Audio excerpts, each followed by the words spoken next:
Olá, pessoal, sejam bem-vindos a mais um episódio do nosso podcast Pega a Visão.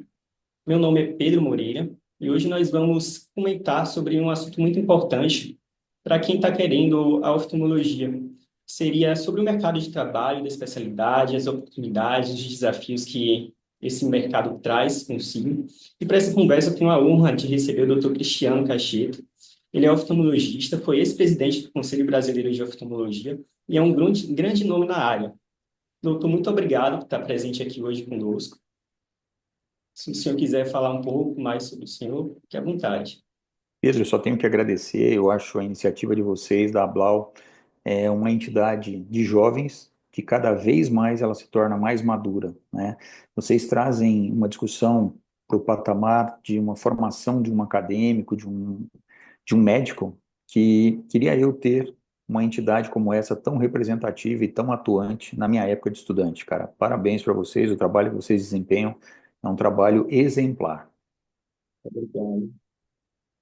Para dar uma iniciada, antes de entrar no tema principal, eu queria saber do senhor o que fez o senhor escolher a oftalmologia como especialidade. O senhor sempre teve a certeza de que seria a oftalmologia? Foi algo que surgiu durante a faculdade? Essa é uma pergunta que todo mundo quer saber, né, de qualquer médico, até por que que você escolheu medicina, o que que você fez isso. Eu acho que no momento das nossas escolhas, principalmente em escolher ser médico, a gente é muito jovem e a gente é muito impactado pela magia da profissão, por tudo aquilo que a gente acha que a profissão vai nos entregar. E muitas vezes a gente se depara com uma realidade completamente diferente daquilo que a gente sonhou. Mas eu acho que a decisão pela medicina e a decisão pela oftalmologia é algo que está intrínseco, que a gente não consegue muito separar o porquê. E eu acho que todo mundo é movido muito por expectativa, movido muito por exemplos, por pessoas que são exemplos. No meu caso, eu acabei optando por ser médico, por avaliar e observar toda a magia da medicina que eu vi através dos olhos de um tio-avô, que falava muito do quanto é bom ser médico. Então, todos aqueles casos, aquelas coisas, eu acho que isso me cativou bastante e fez crescer em mim aquela sementinha que tornou-se algo bem importante dentro de mim. E, consequentemente, a oftalmologia, que ele também era otorrino e oftalmologista, né? Então, ele contava a história do médico, na época que ele se formou. Hoje, ele teria algo perto de 90 e poucos anos, então já é falecido, mas ele vivia uma realidade de medicina que nós não vivemos. Então, aquela paixão veio deste exemplo, o que deve ter vindo para muitos de nossos colegas também. É que é um assunto que é muito comentado, né? Que a oftalmologia é uma especialidade muito de família. Então, que a maioria das pessoas que optam por escolher a oftalmologia geralmente tem pais, tios ou avós já dentro da oftalmologia. Você não acredita que isso é uma barreira para quem está querendo fazer essa especialidade? É algo que pode atrapalhar? Muito pelo contrário, apesar de eu ter o exemplo do meu tio-avô, a proximidade com ele não me favoreceu em nada, porque as idades, as gerações eram bem diferentes, era tudo que era diferente. Ele foi fazer oftalmologia e otorrinolaringologia na Inglaterra. As duas cadeiras eram juntas, para você ver quanto ele era mais velho do que eu. Então, ele me serviu como exemplo. Meu pai e minha mãe não são médicos, eu sou de Goiânia, eu fiz uma faculdade fora de Goiás, fiz no estado do Rio, vim fazer o meu sexto ano em São Paulo. Do meu sexto ano no Hospital Servidor Público Estadual, eu vim prestar prova como qualquer outro residente e passei na Santa Casa de São Paulo. Em 99 eu comecei o meu R1 e estou na Santa Casa até hoje. Então, assim, eu posso dizer, sem medo de errar, que a construção da minha carreira médica e a minha carreira oftalmológica, ela teve bons exemplos, mas eu tive que trabalhar por cada conquista que eu tenho. E por isso eu te digo que qualquer um é capaz de conquistar aquilo que realmente quer. Basta querer, né, ter esse foco, correr atrás, porque pode alcançar grandes. Sem dúvida, e não acredite que isso é sorte. Eu acho que você constrói a sua trajetória. Tudo que acontece de bom e do que dá certo dentro da sua trajetória é porque você lá atrás edificou alguma coisa, você fez uma base sólida para aquela estrutura se tornar cada vez mais sólida e mais produtiva, né? Então, qualquer pessoa é capaz de ocupar o cargo que quiser, desde que ela realmente deseje, que ela trabalhe por isso. E muitas vezes, no meu caso, eu nunca sonhei, quando eu era acadêmico ou era residente, em ser presidente do Conselho Brasileiro de Oftalmologia. Mas eu também nunca deixei de lado as oportunidades que apareceram. Sempre tentava fazer o meu melhor em qualquer situação para que eu pudesse, sim, entregar o que fosse o meu melhor trabalho para aquela situação. Eu acho que isso é uma consequência. A partir do momento que você é apaixonado pela instituição, apaixonado pela condução, você vai sempre trabalhar isso de uma forma diferente. Você vai sempre buscar algo mais dentro daquela estrutura que você mesmo está construindo. E é lógico que durante essa construção você vai ser ajudado por vários colegas que serão seus novos exemplos, que te pegarão na mão, te ensinarão, onde você, além de aprender, tem que ter a capacidade de discutir, de crescer, muitas vezes até ser contraditório. Assim, mas por que que é isso? Ah, porque sempre foi assim. Não, mas a medicina mudou, a realidade mudou. No seu tempo podia ser assim, no meu tempo é diferente. Então, assim, vamos entender esse novo tempo, que ele está presente para as duas gerações, e eu tenho muito a agradecer a muitos exemplos na oftalmologia que eu tenho.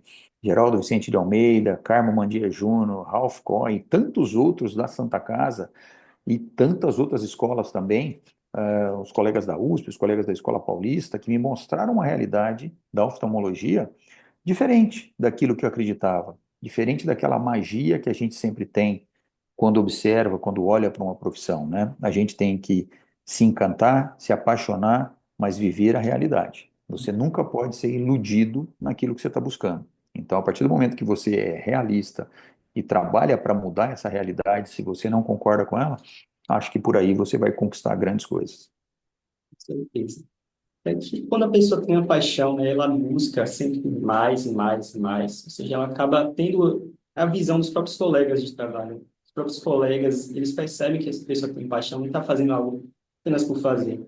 Por isso acaba aumentando, de certa forma, as oportunidades, surgindo as oportunidades apenas pela paixão, né, pelo comprometimento das pessoas.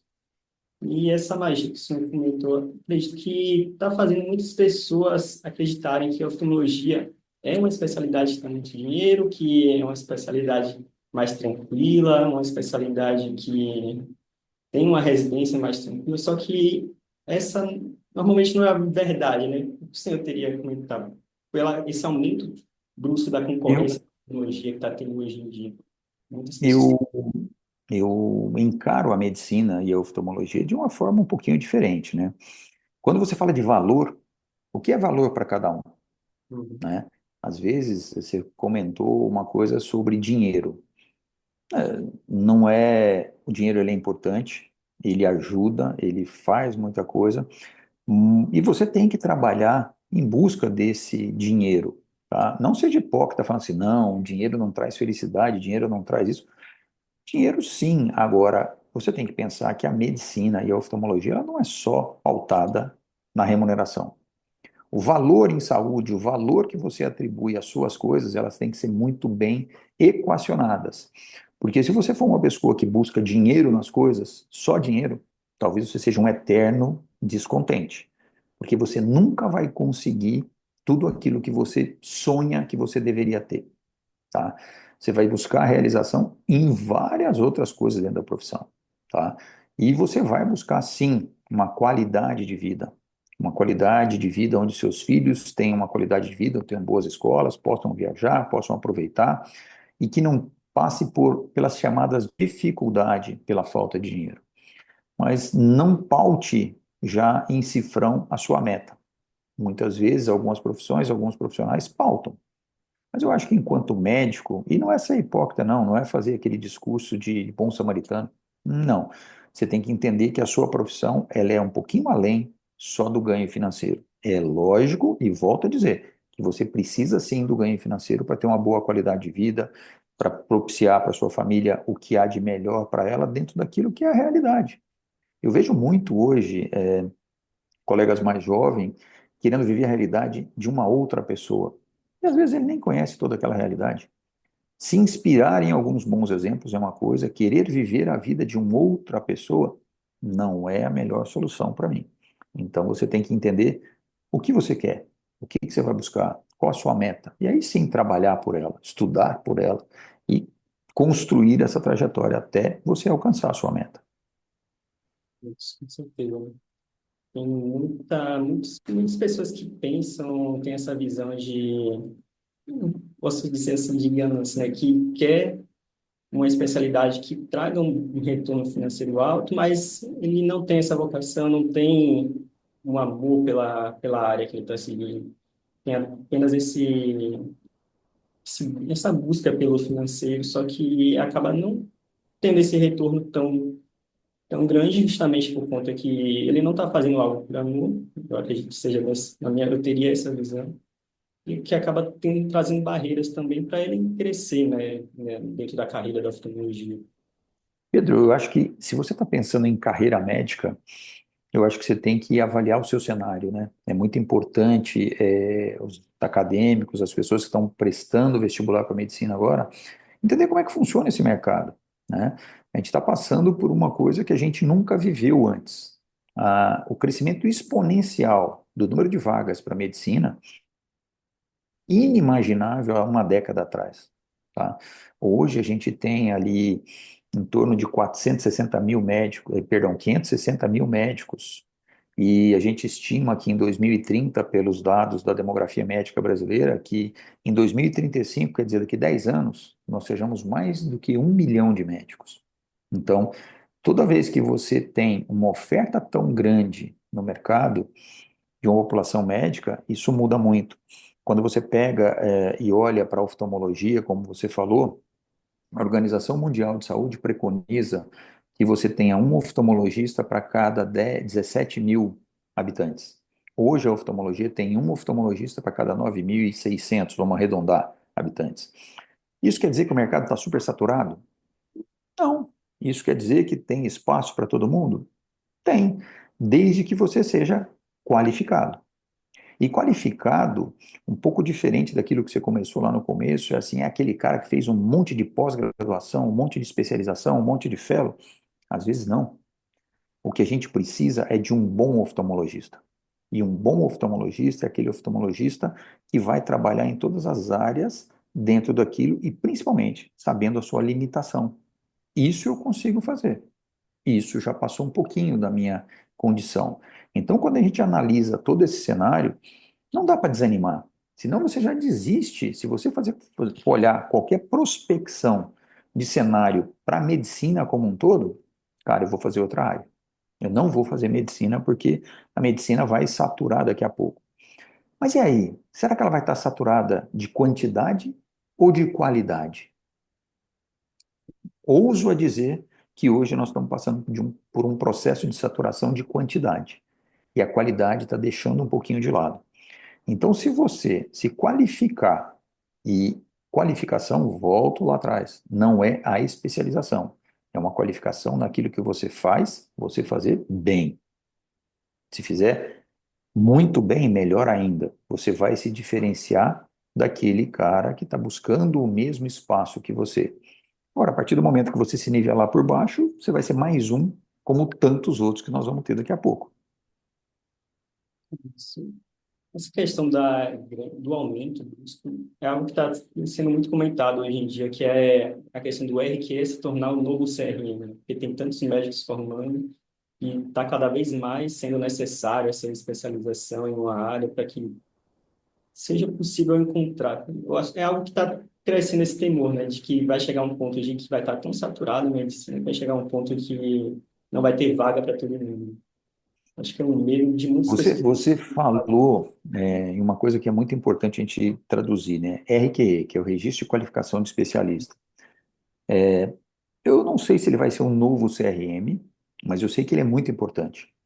Por que que ele é muito importante? Ele vai te qualificar. Só a partir do momento que você tem um registro de RQE, é que você consegue, pode dizer ao seu paciente que você é especialista em uma determinada área. Então, é fundamental você entender um pouco mais sobre RQE. E muitas vezes, esse RQE, se você não tem uma qualificação no serviço que você frequenta, ele vai ser vazio. Você pode ter um número, mas ainda faltou o conteúdo. Então, a gente sabe que existem diversas formas de requerer um RQE, de conquistar um RQE, mas hoje, cada dia mais, o seu valor vai estar dentro daquilo que você realmente foi qualificado, né? Então, dentro das várias formas de adquirir um RQE, procurar as melhores formas de adquirir um RQE é o que vai ser o diferencial. Então, dentro disso, quando você fala que o RQE vai ser o novo CRM, vou te dar um dado, tá? A demografia médica de 2023 mostra que de 2012 a 2022 houve um crescimento de médicos registrando o RQE, porque muitos têm o direito ao RQE, mas não registram, de 84% na medicina como um todo. Na oftalmologia especificamente, a gente teve um incremento de 82% de registro de RQE, daqueles que não precisavam, não, que tinham direito, mas não tinham requerido, ou as novas gerações que foram chegando. Então, hoje a gente estima que nós tenhamos na população do Brasil em torno de 21.361 oftalmologistas. Já no ano de 2023, nós tínhamos mais de 17 mil já registrados seu título de RQE. Então, ainda existe um gap ali de 4 mil médicos. Esses médicos, eles têm direito, eles não requereram, eles têm que idade? É muito difícil a gente localizar esses 4 mil médicos. Mas é importantíssimo a gente mostrar que a oftalmologia é uma das especialidades que mais apresenta a sua qualificação. Ou seja, nós estamos criando bons médicos, nós estamos criando bons profissionais e nós estamos entregando ao mercado um bom serviço. Isso calha em todo o ecossistema da saúde. Quando você olha a saúde suplementar, quando você olha o sistema público e privado, hoje no sistema público, a oftalmologia deve ser a terceira ou a quarta especialidade que mais entrega consulta na população SUS, tá? A gente deve estar entregando aí em torno de 13 milhões de consulta anos, 12, 13 milhões. Então, isso é muito impactante. Nós estamos atrás da clínica médica, nós estamos atrás na ortopedia e traumatologia, e talvez sejamos o terceiro ali. Se você separar a ortopedia da traumatologia e da urgência, talvez a gente ganhe um degrau a mais. Mas isso é bom? Não, isso ainda tem um déficit populacional muito grande para ser atendido. Mas a gente precisa trabalhar com tudo isso, a gente precisa entregar. E dentro do mercado de trabalho, a oftalmologia tem mercado de trabalho, e nessa parte da população do atendimento ao SUS, você tem um campo de trabalho gigantesco para ser explorado, com grandes oportunidades. Todos nós temos um viés de acreditar que o Sistema Único de Saúde é um mal pagador, é alguém que dá um calote, você não recebe, que é uma questão muito política. A gente não pode fugir dessas realidades, mas se a gente conseguir implementar algo estruturado dentro disso, é fantástico. É fantástico porque existe campo e existe espaço para que você entenda isso. Se eu for ficar brigando por um espaço num grande centro totalmente superpopuloso e povoado de médicos, a gente talvez tenha um pouco mais de dificuldade, né? Quando a gente analisa, e eu gosto sempre de voltar na questão da demografia médica brasileira, quando a gente observa dentro dessa estrutura, se eu for observar números, 3 cidades do nosso país têm 25% dos médicos. 3 cidades. Nós estamos falando de perto de 5.570 municípios. Se eu for expandir um pouquinho mais, se eu filtrar em 60 cidades, essas 60 cidades, dos 5.470 municípios que a gente tem, 570 municípios que a gente tem, 60 cidades têm 75% dos médicos. Será que é ali que eu tenho que estar? Ou será que eu consigo bons municípios, boas cidades, com toda a infraestrutura, com tudo que a gente precisa para ter uma boa vida, para ter uma boa qualidade de vida, para entregar para minha família uma boa qualidade de vida? Então a gente esquece no banco da escola de olhar o macro, de olhar tudo que está ao meu redor. E eu acho que cada vez mais a gente tem que trabalhar com esses dados e olhando bastante para esses dados. Pois é, né? Acaba que essa maior porcentagem estando alocada nesses grandes municípios, acaba que, de certa forma, o interior fica um pouco desassistido, né? Principalmente em cidades do interiores, que acaba abrindo portas para outras E, áreas, né? Dessa e uma questão. coisa interessante, quando a gente fala de interior, a gente tem cidades que são típicas do interior, que têm uma qualidade de vida fantástica, com toda a infraestrutura de qualquer capital, né? E a gente não olha para isso, a gente não observa isso. Às vezes a gente. Eu moro em São Paulo, tá? Eu sou de Goiânia. Graças a Deus eu consegui meu espaço dentro de São Paulo. Eu tenho meu consultório próprio, a minha esposa é otorrino, eu sou oftalmo, nós temos consultório junto, eu tenho meu consultório, mas eu talvez tenha ido no caminho inverso, né? Ao invés de ficar numa grande capital, numa disputa de espaço, se eu tivesse voltado para Goiânia, que é um mercado um pouco menor, mas também um mercado super populoso em oftalmologista, pudesse ser diferente, pudesse ser até melhor. Talvez se eu tivesse ido como alguns colegas que mudaram de capital, mudaram de estado, e às vezes se eu tivesse ido para o interior de algum estado, talvez a minha qualidade de vida fosse melhor. Porque hoje a gente vive aqui em São Paulo e muitas vezes eu aproveito mais São Paulo quando eu tenho algum amigo de fora que vai e fala, "Putz, você já foi em tal show, você já foi em tal espetáculo, você já foi em tal restaurante, porque na correria do dia a dia em São Paulo, às vezes você não usufrui de tudo isso. Então, a hora que você se pergunta, poxa, mas será que isso é a qualidade de vida que eu estava buscando?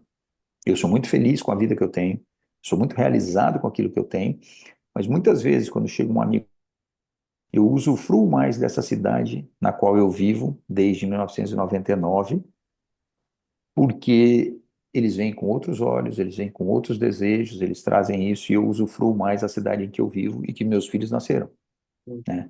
Mas é uma cidade hoje que eu fico preocupadíssimo como meu filho vai voltar da aula. Se ele vai ser assaltado, se ele não vai ser assaltado, se ele vai ter o celular roubado e assim. Tudo isso é diferente. Tudo isso tem que entrar na conta em alguma forma.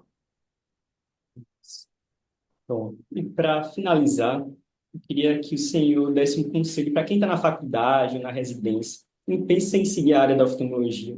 O que o senhor indicaria? Que conselho o senhor daria para essas É pessoas? engraçado isso, né, cara? Todo mundo fala assim, qual conselho você dá?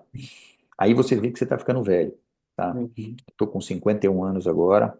É, para começar a dar conselho, eu seguiria o meu próprio conselho, cara. Não escute o conselho dos outros. Tenha exemplos, tenha bons exemplos. Busque sempre aquilo que você quer. Busque sempre a estruturação da sua verdade. Porque, às vezes, o conselho de uma pessoa, o que foi bom para ela, não é bom para você. A partir do momento que você estiver trabalhando na sua verdade, buscando a sua verdade, eu acho que você vai ser feliz. E eu acho que, acima de tudo, hoje, o que todo mundo tem que buscar é aquela realização pessoal, né? Não adianta eu que as pessoas me olhem, vejam, acredite que eu tenho um status, que eu faço isso, que eu faço aquilo. Então, assim, não viva a vida das mídias sociais. Não viva a imagem que você vê nas mídias sociais. Viva o mundo real, tá? A projeção, a prospecção daquilo que está nas mídias sociais, a grande maioria não é verdadeira. Então, quem quer mesmo ter esse conhecimento da especialidade, é bom buscar um estágio, buscar algo que viva essa realidade da oftalmologia, né? Não apenas ficar por trás da rede social, o que as pessoas falam sobre, comentam, que está saturado a oftalmologia, que é uma especialidade familiar, se você for, você não vai ter, as portas não vão ficar abertas para você, né? Se eu contar para você que existe absenteísmos em vaga de residência médica pelo país em oftalmologia, você vai falar assim, não, como? Aonde? Então, se a gente olhar direitinho, você vai ver que existe sim, existe disponibilidade, existe possibilidade. Então, mais uma vez, eu quero parabenizar a ação que vocês da Blau fazem nesse amadurecimento, nessa construção de trajetória. Então, como eu falei, se lá atrás alguém tivesse me apresentado uma oportunidade como essa, a gente ia discutir bastante com isso. Eu acho que esse trabalho de construção que vocês estão fazendo, de trazer e mostrar a realidade, ele é uma das coisas que mais vai ajudar vários colegas a se alocarem bem, a se colocarem bem dentro da profissão e com uma maturidade muito maior do que a que eu tive quando eu me formei médico e entrei na residência de medicina, na residência de oftalmologia, saindo da medicina, tá? Então, essa edificação de carreira, de profissionalismo que vocês estão fazendo, sem sombra nenhuma, vai trazer um diferencial para os colegas que estão acompanhando isso. Muito obrigado, viu? Obrigado pela participação, obrigado por ter tirado esse tempinho agora para estar conversando com a gente, para estar ajudando nós acadêmicos que estamos querendo almejar a oftalmologia como uma profissão. Foi muito importante as palavras que o senhor deu e agradeço muito mesmo por estar aqui agora presente conosco. Não, Pedro, imagina, eu estou totalmente à disposição. Se quiser compartilhar os meus contatos de alguma forma, fica à vontade em compartilhar meu celular pessoal, meu e-mail, essas coisas todas. Qualquer pessoa que quiser alguma coisa, estou à disposição. Tá? Pode fazer contato comigo e a gente está aqui para crescer juntos, né?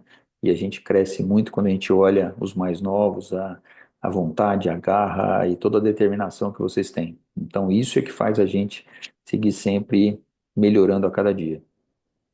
Muito obrigado, Luiz. Tchau, tchau.